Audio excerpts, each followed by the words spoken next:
The twin moons of Zephora floated high in the alien sky, casting a silver glow over the shining palace towers. Flowers shaped like crystal stars drifted in the air, glowing gently. The royal wedding was about to begin. Music floated through the halls. The guests were arriving. Everyone believed this was a happy day. But Loran, the human, was not smiling. He sat quietly inside his locked room. The walls were smooth, white, and without any windows. Only one door, sealed from the outside. Around his neck was a glowing collar made of blue metal. It looked beautiful, but it was a prison.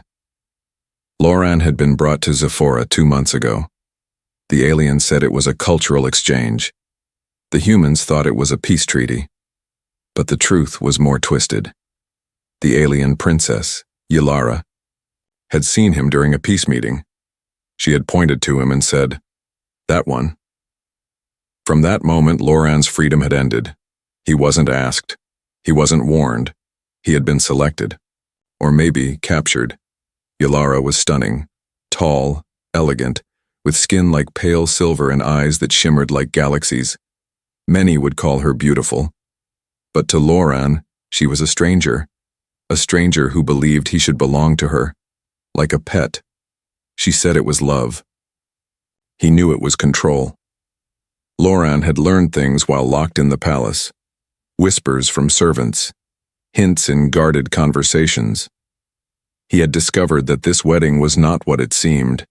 The chosen ones before him had vanished after the ceremony. No one spoke of them. No one even remembered their names. It was like they had been erased. He wouldn't be next. On his wrist, hidden under a simple bracelet, was a tiny scar. Under that scar was a microchip. It was his only chance. A rebel smuggler, an alien who hated the royal system, had placed it there during a short visit. The smuggler promised Loran a way out, but only during the wedding ceremony, when the palace shields would lower briefly. That was his moment. He had planned everything carefully. Escape routes, timing, even distractions. He thought he had 4 hours left before the ritual started. Then came the knock. It wasn't a servant's polite knock. It was fast. 3 sharp taps. "Loran." Came a low whisper through the wall. "It's me, Jarek, listen closely." Loran rushed to the door. "Jarek, what's wrong?" She moved the ceremony up. "It starts in 20 minutes. She wants the bonding done before sunset." "What?" Loran's heart pounded. "That's too early. I'm not ready." "Too bad," Jarek said. "This is your only chance. The shield drop still happens, but only for 5 minutes now. You'll need to act fast." Loran took a deep breath. "Tell me what to do." Jarek gave him a list. Quick, sharp instructions. "I'll set the fire diversion near the Hall of Mirrors. When they rush to stop it, run through the east corridor. There's a waste tunnel. There. It's narrow, but it leads outside the shield zone. Don't stop. Don't talk. Just run." Loran looked down at his ceremonial clothes, silken robes, embroidered gold, useless for escaping. But there was no time to change. "I'll be there," Jarek whispered. "If you don't show in 6 minutes, I leave without you. Good luck, human." The voice vanished. Silence returned. Loran looked into the mirror. He didn't recognize himself, not because of the clothes or the collar, but because of the fire in his eyes. He had waited too long. Played the polite guest. Smiled through pain. But now, it was time to act. He stepped back and hid the bracelet, tied his belt tighter, checked the microchip signal. It blinked green. Then footsteps approached. The door clicked. The ceremonial guards entered. Tall alien females in golden armor. "The princess awaits," one said. "You will walk with us." Loran bowed his head slightly. Of course. They did not notice the tension in his jaw. They did not notice the tiny tool he hid in his sleeve. They had no idea the groom they were escorting was about to run for his life. As they marched him down the glowing halls of the palace, Loran kept count. 1 minute passed. 2. Then, in the distance, a burst of smoke. Screams. Rushing guards. Confusion. Now Loran broke into a sprint. He didn't care if he was seen. He didn't care if the silk tore or if alarm screamed. He had only one goal: freedom. And as the music of the wedding began behind him, he vanished into the smoke, leaving the bride, the guests and the crown far behind. Smoke filled the air. Red lights flashed across the palace ceiling. Panic spread like fire through the shining halls of Zephora. Servants ran. Guests screamed. Guards shouted commands no one listened to. In the middle of that chaos, the human ran. Loran's feet hit the smooth palace floor hard. His silken robe was torn. His collar flashed red, warning of escape. But he didn't stop. Behind him, the golden armored guards yelled his name, but not with kindness. It was no longer a ceremony. Now it was a hunt. He dashed down the corridor of lights past statues of past kings and queens. Their perfect stone eyes watched him, silent and cold. A few aliens gasped as he passed. No one tried to stop him.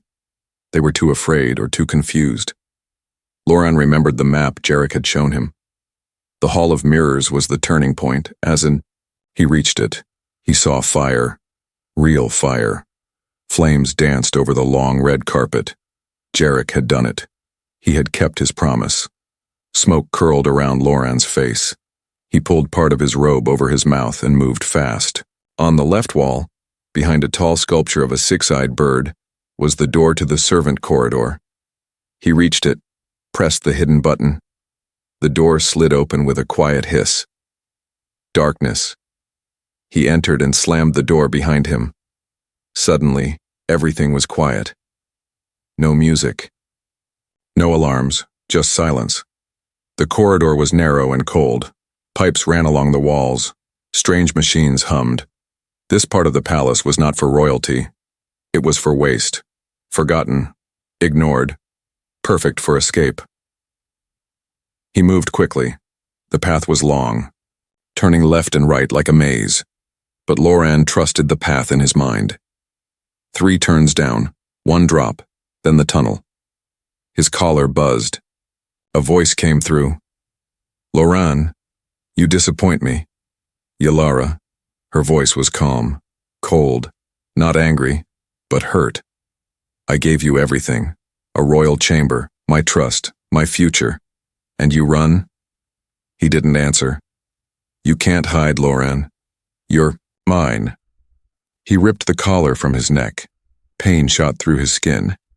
The metal left a burn, but it was worth it. He threw the glowing collar down the waste chute. His steps grew faster. Finally, he saw it. The exit tunnel.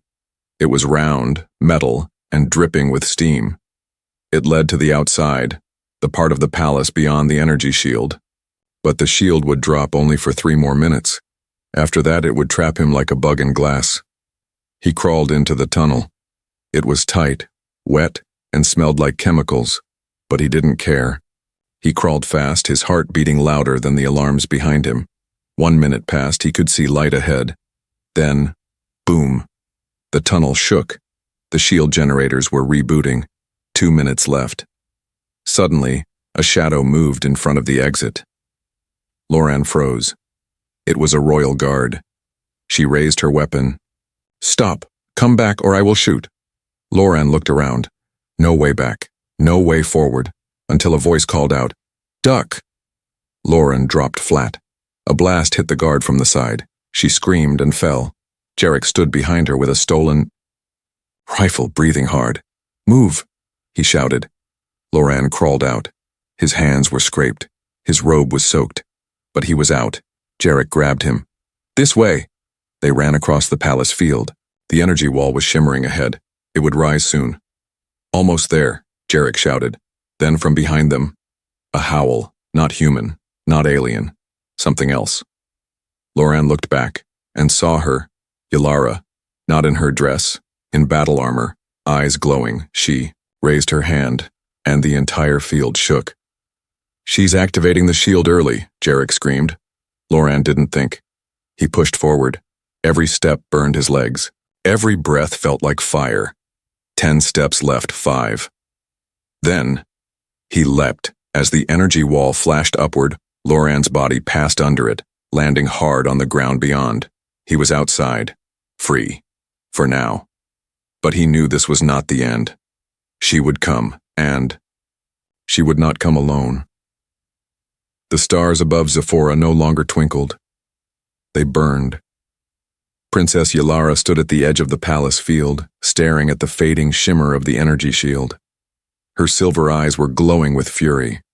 Her wedding gown lay in pieces on the ground behind her, ripped apart by her own hands. The human had escaped. He chose freedom over her. The guards stood silently nearby, their heads lowered. None of them dared to speak. He was supposed to be mine, Yalara whispered, her voice calm, but dangerous. She walked barefoot across the broken petals scattered on the palace floor. Each step left a faint print of glowing blood. The collar he had torn off now lay cracked beside the servant's tunnel. Yalara knelt down and picked up the damaged collar. Her fingers shook, but not from sadness, from rage. They always run, she whispered to herself, then louder to her captain. Ready the trackers. Alert the hunters. If he runs to the mountains, I want the peaks burned. If he dives into the sea, I want the water boiled. I want him brought back, alive. The captain hesitated. Princess, with respect, he's just a human. There are others. Yalara turned her gaze toward her. One glance, one heartbeat. The captain stepped back. There are no others like him, Yalara said sharply. He spoke back. He resisted. He's not weak. He's perfect, and no one refuses the throne. Far from the palace, deep in the wild cliffs of Zephora's forbidden zone, Loran collapsed beside a rock, gasping for air. His clothes were torn, his body bruised. Jarek crouched beside him, checking a small wrist scanner. We have an hour, Jarek said. Maybe less before they track us. Loran nodded. She's not going to stop, is she? No, Jarek said. She's obsessed. And when Zephorian royals get obsessed, they don't care who dies. Loran leaned back, staring at the sky. His chest rose and fell slowly. Why me? Why did she choose me? Because you said no, Jarek said. That word has power in this empire, especially when spoken by a human. Suddenly, the scanner beeped. They're scanning the wilds, Jarek said. We need to move. Loran stood up, though every muscle ached. Where? There's a resistance camp in the valley, Jarek said. They hate the crown more than you do. If we make it there, you'll be safe. Loran gave a tired laugh. I was supposed to be at a wedding today. Jarek looked at him. You still are, but now you're marrying danger. Back at the palace, Yalara entered the sacred chamber. Inside was the ancient mind-bonding altar, used only by the royals to reach across long distances. She placed her hand on the glowing crystal and closed her eyes.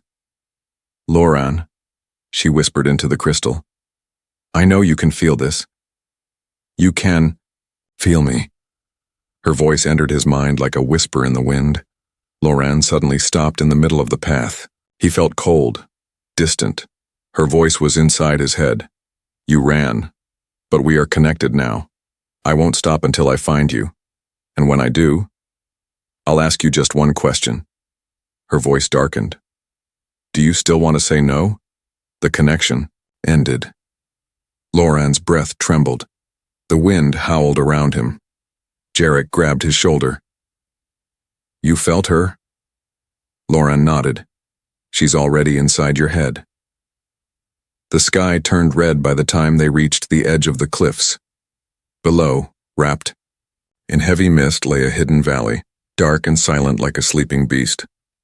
This was no ordinary place. Locals called it the Valley of Shadows, a cursed land forgotten by most of the galaxy. But Jarek pointed down without fear. The resistance hides there, he said. They don't like outsiders, especially not humans. But you'll have a chance if I speak for you. Loran stared down. And if they don't listen? Then we die before Yalara gets the pleasure. They began their descent. Every rock was loose, every step dangerous. The air grew colder, heavier. Strange whispers echoed in the wind, as if the valley itself was watching. Halfway down, Loran spotted something. Figures. Not moving. Not alive. Stone statues lined the trail, shaped like people in agony. Twisted faces, hands stretched as if begging. He paused.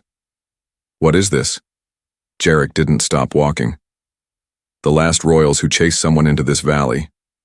They were turned to stone? No, Jarek said. They turned to stone themselves, when they realized who truly ruled this land. Loran's eyes widened. Who? Jarek looked over his shoulder. Not all monsters live in palaces. At the bottom of the valley, they reached a shattered archway made of black bone. Vines covered the walls, but deep inside, faint lights flickered. Jarek whispered, Stay silent. Don't speak unless they ask. And don't lie. They can smell. They walked into the ancient tunnels under the valley. The walls were carved with forgotten symbols. The air was thick with smoke and strange perfumes. Eyes peeked from the shadows. Finally, a voice spoke. Jarek of the Ash Blood, why have you brought a human into our dark? A tall figure stepped forward. Female, cloaked in shadow and metal feathers. Her eyes glowed like burning coals. Jarek, Potosum, he's not a slave. He's not her toy. He's a rebel, like us. The woman's gaze shifted to Loran. Are you? She asked. Are you one of us? Loran stood straight, though his knees felt weak. I didn't ask to be chosen. I didn't want her crown, I just wanted my freedom. She tilted her head. And what would you give for it, human? Loran didn't blink. Anything. The woman stepped closer. She removed her hood. She wasn't alien, she was human. A scar ran across her cheek. Her skin was dusted with black powder. Her hair was silver gray, wild like the wind. You're human, Loran whispered. I was the first she tried to keep, she said coldly. I was 16 when I escaped, and now, I lead those she can't control. Suddenly, footsteps echoed behind them.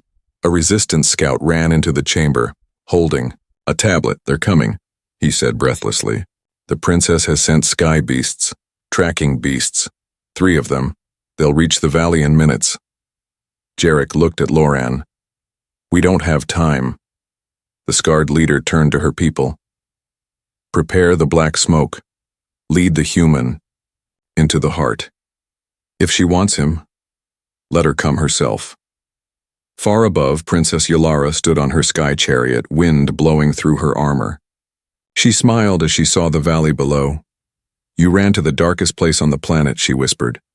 Fitting, for a groom who broke my heart. She raised her hand, and the sky beasts dove like comets. The air grew thick, too thick to breathe. Loran stumbled as the resistance warriors lit the black powder. It wasn't just smoke, it was ancient tech. Part gas, part illusion, part shield. As the black clouds rose into the air, it bent light, sound, and even thoughts. He felt dizzy, lost. Then a hand pulled him through the dark. This way, said the human woman, the scarred leader of the valley. The smoke will confuse the beasts, but it won't stop her. She's coming. Loran followed blindly. Shapes moved all around him, alien rebels, whispering chants in forgotten languages. Blending into the smoke like ghosts, they moved like shadows preparing for a fight they'd been waiting years for. She doesn't just want your body, the woman said. She wants your will. She needs to break you publicly, to show the galaxy that even the free humans can be tamed. Loran's voice was low. Then let her try. The woman stopped and turned. She will. High above the valley, the sky beasts broke through the clouds like winged nightmares. Their long, blade-like tails cut through the air. Their eyes glowed red, scanning the fog. Behind them, Yalara floated in a silver anti-grav sphere, wearing black ceremonial armor lined with moving glyphs. Her voice echoed into the wind. Loran, she called, her words carried by tech and power. You were meant to stand beside me. Now you choose to stand below me. Her command was simple. Bring him back. The sky beasts screamed and dove. In the valley, Lauren stood with the rebels near a crumbling temple ruin. The black smoke shifted above them like a living sky. Suddenly, silence. No birds, no wind. Then a screech. A beast dropped from the sky. The rebels opened fire, but their weapons didn't stop it. The beast crashed into the ground, tearing stone and flame. Rebels screamed. One was grabbed, lifted into the air, and thrown into the cliffs. Loran grabbed a fallen plasma spear and stood beside the scarred leader. You still sure about helping us? She shouted. Loran gritted his teeth. I didn't escape one cage just to hide in another. Together they fought. Above, Yalara watched through her vision sphere. She saw Loran fighting with the rebels, bleeding, shouting, alive. Her heart twisted, not from sadness, from something stranger, deeper. Obsession. I chose you, she whispered. You should have been mine. Now I'll take everything you love until you understand. She tapped her control panel. The ground below shook. Something massive was coming from beneath the valley. Deep underground, Jarek, wounded but alive, heard the tremor. His eyes widened. No, she brought that? He turned on his communicator. Loran, she's calling the deep thing. The one buried under the old temple. It's not a beast, it's a god machine. Loran looked at the ancient stone floor beneath him. It was starting to crack. The scarred woman shouted, Everyone, fall back. But it was too late. With a sound like a thunderclap, the temple floor exploded. A huge metal hand burst through the earth, dragging up a titan made of living crystal and bone. Its face had no eyes, only a burning mouth. It screamed with the voice of 1,000 lost souls. Yalara's final message echoed through the ruins. Bow to me, Loran, or be broken, before all. The earth roared like it was angry at the sky. From the cracked floor of the ruined temple, the god machine rose, a giant built of ancient metal, glowing bones, and shifting armor. Its body was too big to be real. Each step made the ground break, apart. Every movement echoed with power long forgotten by time. The resistance fighters froze in fear. Even Jarek, covered in ash and blood, whispered only one word. Run. But Loran did not run. He stood tall, staring up at the monster, even as the wind from its rise nearly knocked him off his feet. The giant had no face, only a burning hole where its mouth should be, and strange black light poured from its chest. What is that? Loran asked the scarred leader who had pulled him behind a fallen stone pillar. Her eyes were full of horror. An ancient weapon from before the Empire. Yalara didn't just wake it, she bonded to it. Loran's heart dropped. She's inside it? No, she said darkly. Worse, it thinks she's its bride now. High above, inside a glowing crystal core floating within the machine's chest, Princess Yalara floated calmly. Her eyes were shut. Her arms were extended. Her body linked to the giant's mind. I offered you my world, she whispered. Now I'll take yours. Her thoughts became commands. The machine responded. It lifted a burning arm and slammed it down. Boom! Just meters from Loran. The shockwave knocked everyone off their feet. Rebels scattered. Cries filled the air. Weapons fired, but they bounced off the giant like paper arrows. Nothing worked. She's turned it into her groom, Jarek growled. A twisted, monstrous husband that kills for her. Loran coughed, bleeding from his forehead. His mind was spinning. But inside that chaos, something became clear. He was done running. He rose slowly and walked toward the giant. The scarred woman grabbed his arm. You can't be serious. She linked with that thing, Loran said. But I touched the ancient altar too, remember? I heard her voice. You want to connect to it? It'll tear your mind apart. Maybe. But it knew she wasn't. Real, she forced it to obey, but I'll ask it, as an equal. The leader stared at him, then slowly stepped back. Don't die. Lauren stood before the monster as it raised its hand again. He shouted, "Stop!" Everything froze. The hand paused in the air. The sky went still. The machine tilted its massive head. Then, its voice entered Lauren's mind. A deep, ancient voice. Not words. Feelings. Pain. Betrayal. Confusion. Rage. Lauren reached out with both hands and touched the glowing metal on the ground. "I'm not your enemy," he whispered. "I don't want to control you, but you were forced. Just like me." The light flickered. Inside the core, Yalara's eyes shot open. "No!" she screamed. "He's not royal. He's nothing." The god machine trembled. Then Lauren spoke again. "I'm not your master. I'm not your owner. I'm just a man who said no." The giant paused. Then slowly, it turned. Not toward Lauren, toward the sky. Yalara's connection started to shake. "No, no, I chose you." The god machine responded with one final word in Lauren's mind. "I choose freedom." Then the glowing core shattered. Yalara's scream echoed as her link was cut. The giant dropped to one knee like a knight bowing, not to a queen, but to a fellow prisoner. Then, with a loud rumble, it collapsed into the valley floor, breaking apart into glowing dust. Silence fell. Lauren stood in the middle of the cracked stone, surrounded by dust, smoke, and broken chains. He had won. But the war wasn't over. From the sky, dropships began to descend. The Empire was coming, and this time, they weren't sending beasts. They were sending armies. Dust settled over the broken valley. The god machine lay in pieces, its glowing bones fading into the earth. The black smoke had cleared, revealing the truth. The rebels stood alive. The Empire's greatest weapon was destroyed. And at the center stood Lauren, bruised, burned, but standing tall. For the first time, everyone, alien and human, looked at him with respect. He was no one. Now he was the one who said no. And survived. Jarek stepped beside him. "You just turned a death god into a martyr." Lauren smiled faintly. "I didn't fight it. I freed it." Then, a sound like thunder. The sky broke open. Hundreds of Empire dropships came pouring through the clouds. Soldiers in chrome armor, flying machines, and siege walkers lined the horizon. At the front of it all, her ship descended.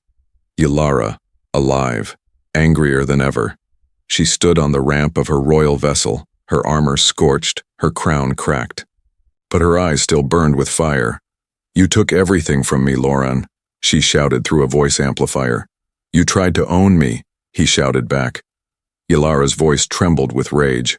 "I offered love, protection, a throne." "I didn't need a cage with gold walls," Lauren replied. "I needed choice." The scarred woman walked up behind Lauren. "The rebels are ready, but if we fight, many will die." Lauren looked around at the warriors. Some were injured, some were young, all were tired, but none stepped back. He turned to the crowd. "I'm not a king. I'm not a hero, I'm just a human." He held up the broken collar. "But if you're tired of being owned, stand with me." For a moment, silence. Then one alien raised their weapon. Another shouted, "For the free!" The entire valley erupted with war cries. Yalara's ships opened fire. But the rebels fought back, not with power, but with purpose. They knew every rock, every cave, every shadow of the valley. The Empire's machines were powerful but not smart. The rebels were, and Lauren was everywhere, helping the wounded, charging forward, dodging blasts, saving lives. He didn't wear armor. He didn't carry a banner, but to the Empire, he became a symbol. Hours later, the sky was full of smoke and flame. Yalara's army was forced to retreat. They didn't expect a fight. They expected a runaway slave. Instead, they met a revolution. Yalara stood in the shadows of her broken flagship, watching her fleet burn. She stared at Lauren from afar as her ship lifted into the sky. "This isn't over," she whispered. "You still belong to me." But as her ship vanished into the clouds, Loran simply turned away. Later that night, the valley was quiet again. Campfires burned softly. Wounds were treated. Songs were sung for the fallen. The scarred woman sat beside Loran. "You changed everything," she said. "I didn't mean to," he replied. "That's what makes it real." She handed him a blade carved from the god machine's core. "A gift. You earned it." Loran looked at it. Simple, strong, free.